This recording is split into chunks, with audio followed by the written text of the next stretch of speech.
Yes, yes, guys, we're here for another Music Workflow Academy podcast. We got someone in the music industry today. We got Maya. Say hello, Maya. Hello, everybody. Yes, yes, we got Maya. And tell us what you do, Maya.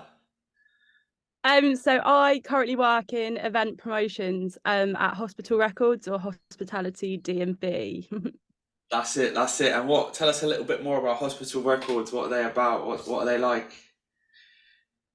So Hospital Records are one of the leading record labels kind of in the world. We have our Hospital Records is the label, so we represent a number of drum and bass artists. And then I work for Hospitality D&B, which is kind of the event arm of the company. So we do a number of festivals and events across the globe, predominantly in the UK and Europe, but we do have kind of a lot of tours in the USA and Australia as well. So yeah, all over. Yeah, huge labels. So tell us a little bit more. What kind of venues in the UK you throwing these events at? So we throw them kind of all over the country. Our main kind of cities, obviously London, Bristol, Brighton, but we do have them kind of all over, like Manchester. We have events in, if anyone's heard of Haverford West, that's one of our where there seems to be a big D&B community. So yeah, we do as well in like we've got some upcoming events in Berlin, Club Gretchen, which is quite a popular club over there. But yeah, our festivals, so we have one in Tisno, Croatia, which is happening this July, and then also a big London festival called Hospitality in the Woods, which is kind of five-stage takeover at Beckenham Place Park in South London. So yeah, we do have our kind of like regional club shows, which are kind of smaller cap, but then in the summer we have our like bigger flagship festivals and stuff too. So nice and exciting. Yeah. And how long have you been working at Hospital Records and what does your day-to-day look like? So I've only actually been working on Hospital Records for just coming up to 2 years now. So started as an assistant in the event promo department, and now I kind of coordinate and lead on all of the kind of marketing strategy for all our events and festivals, and kind of all the implementation of that across like our channels. My day to day, I will be honest, is very, very varied just because, especially as you must know, in the music industry, everything's ever changing. Social media is ever changing, and kind of yeah, it's a lot harder, especially now, to kind of sell events than it was in the past. So day to day is kind of coming up with new, exciting ways to kind of promote our festivals. So I guess back in the day, you probably could just chuck up a flyer with your artist on it and the event would sell like that. But now kind of I think with the kind of rise of social media and stuff, it kind of requires a lot more. The attention span of our audience is definitely a lot smaller, so we kind of have to grab the attention within kind of a short amount of time. So I think yeah, so a lot of my time is kind of researching trends and kind of new ways to promote the festival. We do like kind of a lot of out of the box marketing as well, with like guerrilla marketing and kind of activations and stuff like that too, because I think especially with the younger crowd, like whatever's going viral on the internet, that's what people tap into. So always kind of thinking of new innovative ways to kind of promote our events, I think. So yeah. Cool. And what platforms would you recommend to upcoming promoters and what platforms are working well for Hospital Records at the moment? I think it really depends on kind of your audience and like what kind of events. So predominantly for us, we do kind of have quite a broad audience. So we have your kind of first time ravers to long term hardcore ravers that are going on 50 and still love drum and bass and stuff too. So I guess at the moment, like we kind of focus predominantly on kind of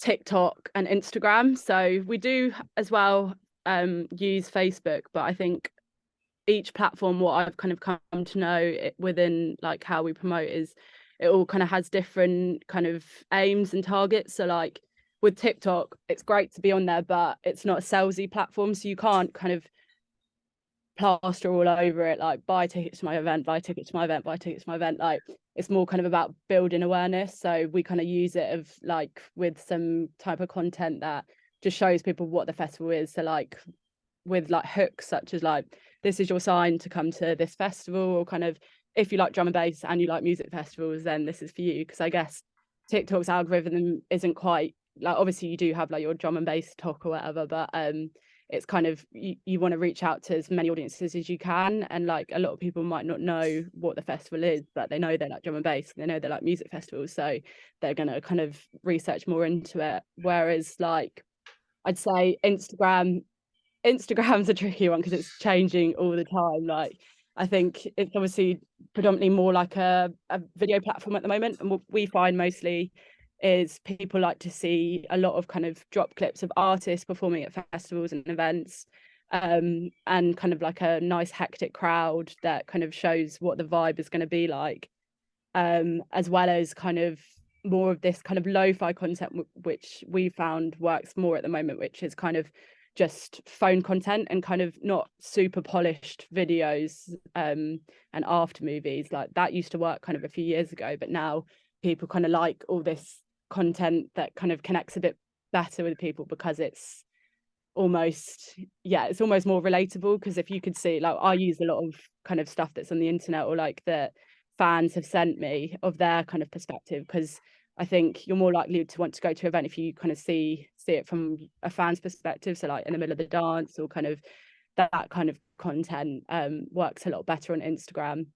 But it is a lot of trial and error. But I think sometimes if you're you need kind of content that's gonna connect with people and like almost like tell a story, rather than just chucking out like the flyers or kind of just still images that don't really tell your audience much about it. Like, at the end of the day, you want people to want to come to your events, you've got to give them the reasons to do that. So kind of like highlighting your USPs, kind of, yeah. So if you were watching it, I kind of just think like, right, why isn't someone buying a ticket to this event? So I don't know, maybe it's money, maybe it's they don't really know what it's about, and then kind of shape your content around that.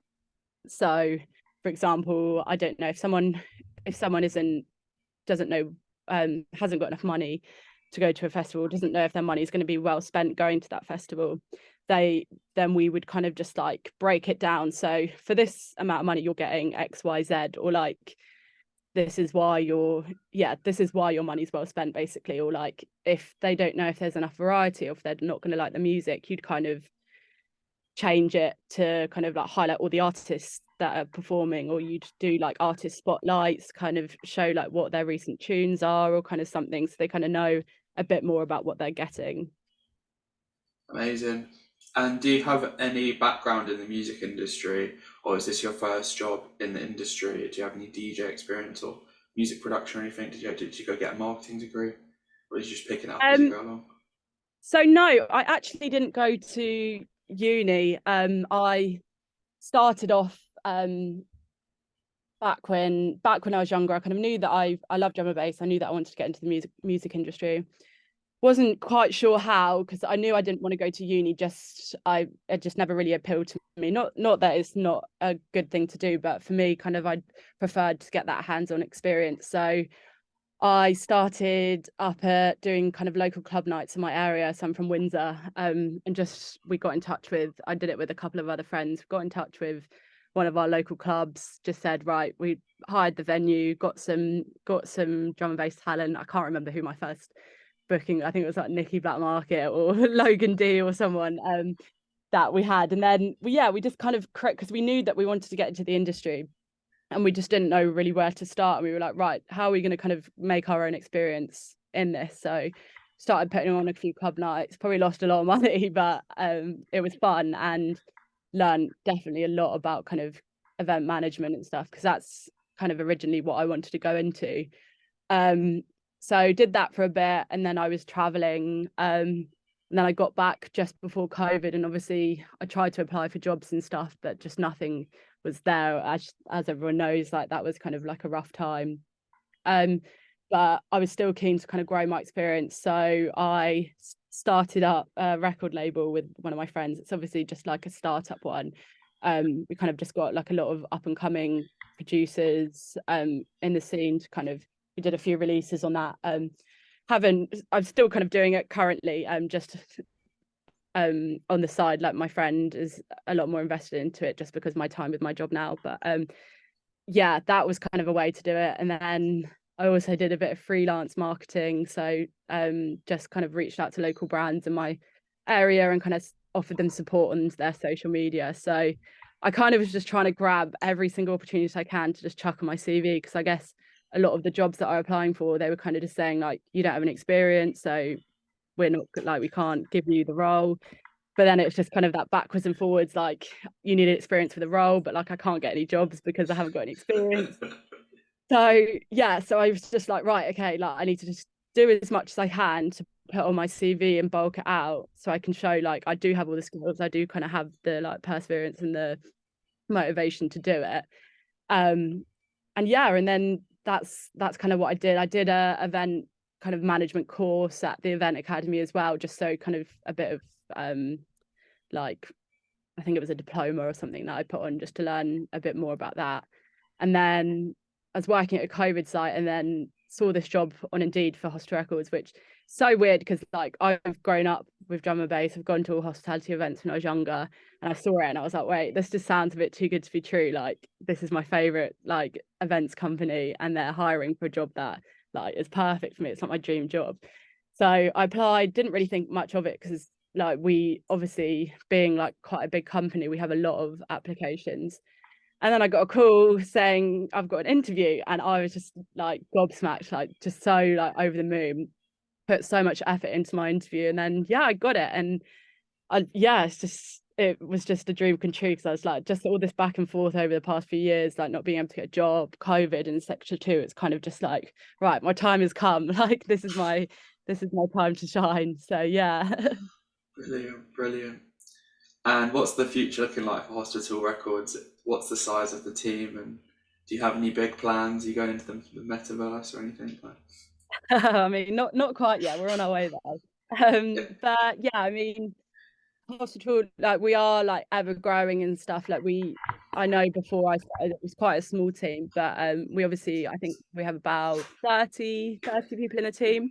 So that's kind of split across. We have our like event side, and then the label team, our digital team, kind of the shop. We have like a hospital shop as well that does all the merchandise. So yeah, we are a really big company in a set, I think, like compared to a lot of other labels and stuff too. And like we're kind of making that shift with like events and stuff too. Is kind of I guess everyone's been doing the same. There's so much competition in the scene right now, and I think it's kind of crucial to adapt to that and kind of just see how everything's changing. Like I think a lot of the main thing that's kind of a struggle I know for a lot of promoters and for ourselves too is just kind of the buying habits of fans now. Like everyone buys a lot later. They're kind of very skeptical about like what events they go to and stuff. So we're kind of like taking that and just seeing like the best way to go, like what's kind of new, why do people come to hospitality events basically. And yeah, so like our plans for the summer, we've got our 2 biggest festivals. So we have Hospitality in the Woods this in London, which is definitely like this year, like we normally have these festivals kind of at the end of the summer, and this year it's in the middle of the summer and it's only a day, so we're kind of honing in and like it's just going to be like a massive family reunion. Like we're working with like a lot of our closest brands, and yeah, like I'm super excited for it. It's got every kind of D&B sub genre kind of across the board on it. So like we've got, yeah, just from your kind of minimal tech or whatever to your hard jump up neuro, everything. So it's kind of just like something for everyone, which I think is something that's kind of special, because you've got some like ravers that like to dip their toes in drum and bass and kind of probably don't know a lot, but they don't really like it all the time. And then obviously you have your hardcore ravers, so it's good to kind of have that balance for people, and especially being kind of like it's a day festival, so we've got like lots of chill out areas. So like I know there's a lot of people that can't hack 12 hours of raving, including myself. So it's nice to have your kind of like chill out. And yeah, and then we've got our festival in Croatia, which is in July, and that again is we've got like a lot of brands within the D&B scene hosting stages there. So we've got like Critical Music, 1985, Knox, Invicta Audio, Pick and Mix, which are kind of like some up and coming brands and stuff too. And yeah, and a lot of kind of up and coming artists that are featured on there as well, which is great. So it's really kind of, yeah, it's the full spectrum basically.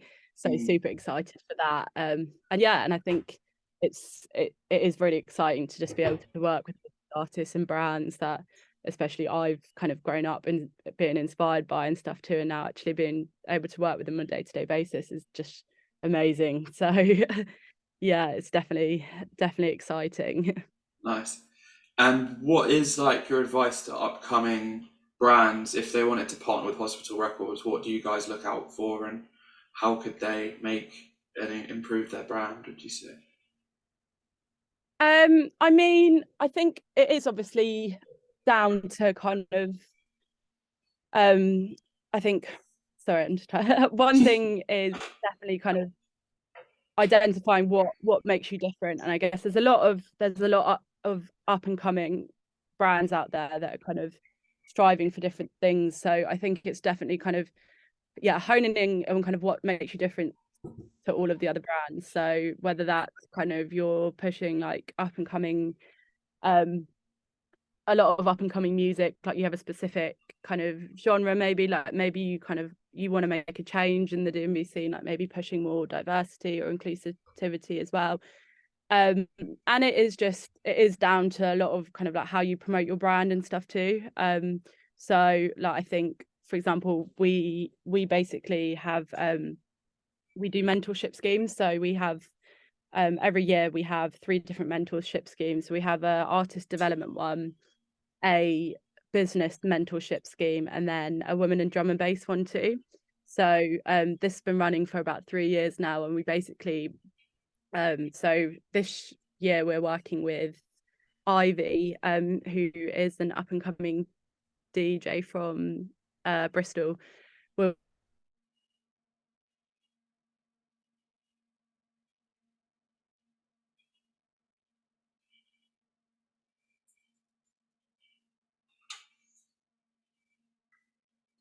Hello?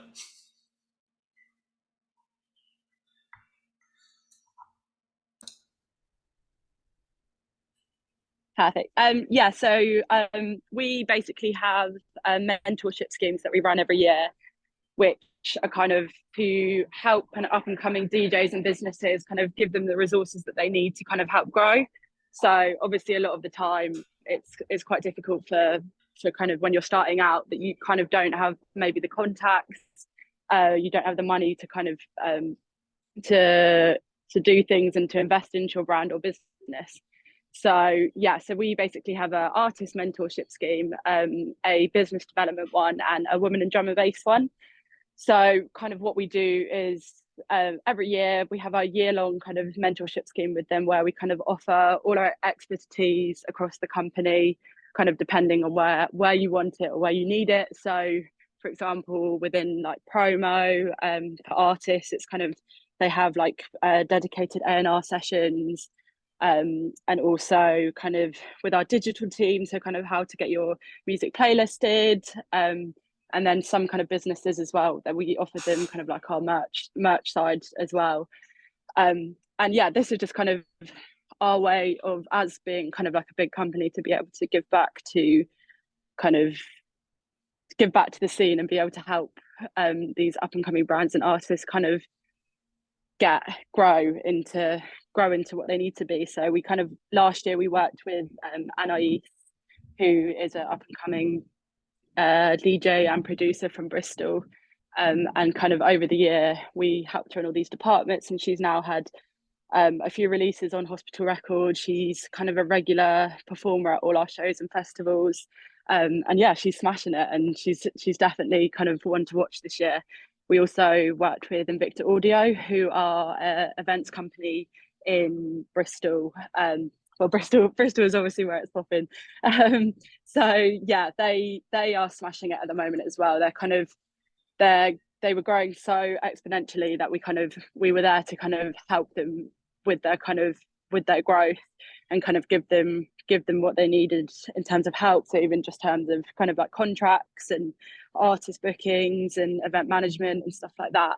And again, this year they're kind of hosting a stage in Croatia and also in the Woods, and then again at one of our festivals in Bristol.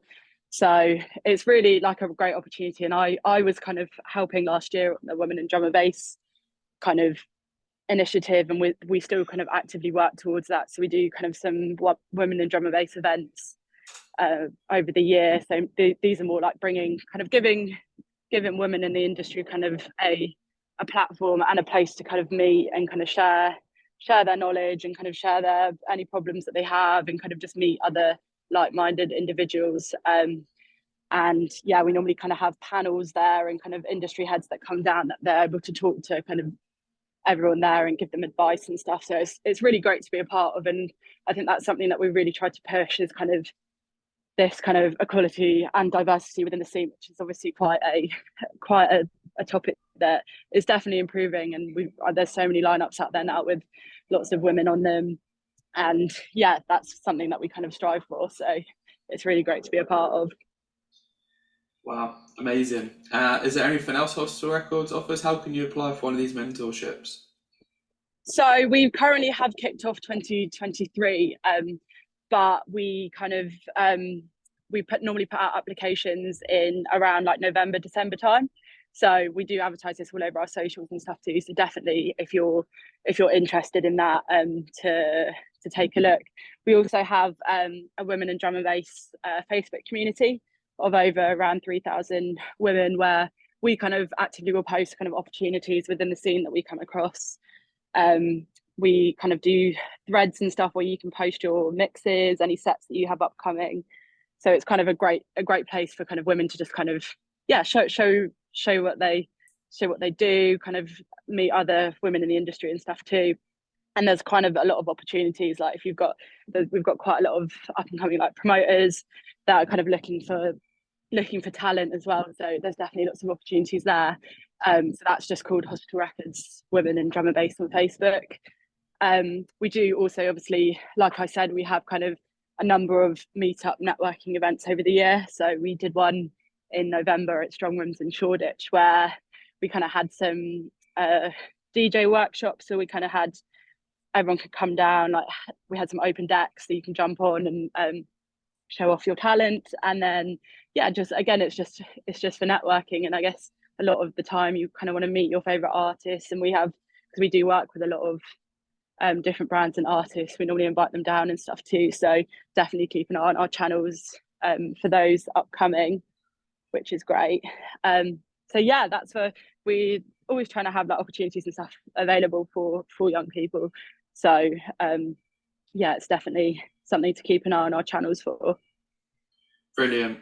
And what would you say Hospital Records does that helps them stand out from other brands, and what makes them one of the biggest record labels in the world?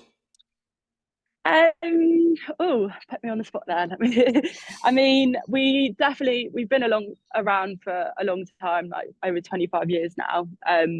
So, and we have like a number of artists on our spectrum that have been in the game for a while, but also have a lot of kind of up and coming fresh artists. So Unglued, Lens, Winey, Deg. So they're kind of the new kind of pushing those underground artists as well. But then we have our long-standing artists that have been on the label for a while. So like Dan Newtone is a big one too. So we kind of have the full spectrum, and I think that's what we kind of in our events as well. Like, of course, it's good to have your USP, like I said too. But I guess with our festivals and stuff, we want to be as inclusive as possible. So that's why we do kind of have music from across the genre, because we kind of want it to be more of like a family, and that's kind of what Hospital Records and hospitality is about, is those family vibes. Like you come to like our festivals and you kind of bump into your favorite artists that walking around and stuff, because yeah, it's just everyone loves to be a part of it. And I guess that's what drum and bass is really, isn't it? It's just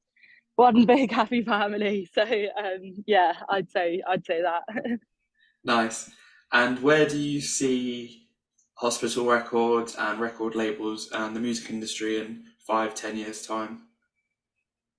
Uh, I mean, I would say like drum and bass is at like it's peak at the moment. Like I guess there's so many new talent coming into the scene, so many very talented artists coming in, and also kind of a lot of brands that we've worked with and stuff too that are kind of really really smashing it this year.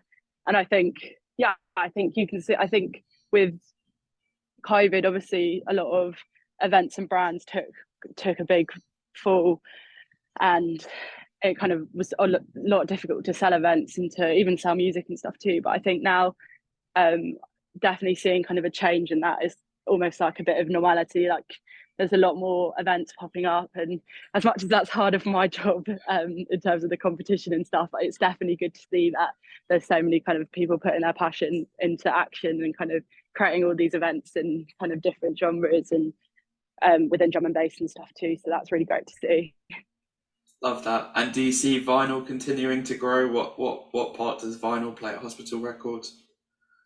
I mean, vinyl is a very big part of our company. We do have like a company that we press with, and we have a specific kind of department for physical production as well too. And it's kind of, we have our hospital shop, which got thousands of vinyls over the 25 years, and I think it's still definitely a special part of drum and bass to have your favorite albums on vinyl and stuff too. And I think obviously it's a lot more accessible digitally, but yeah, I mean, I'm not so much involved with the label side of things, but obviously I do dip my toes in when I need to, and kind of, as obviously working in the company and stuff too.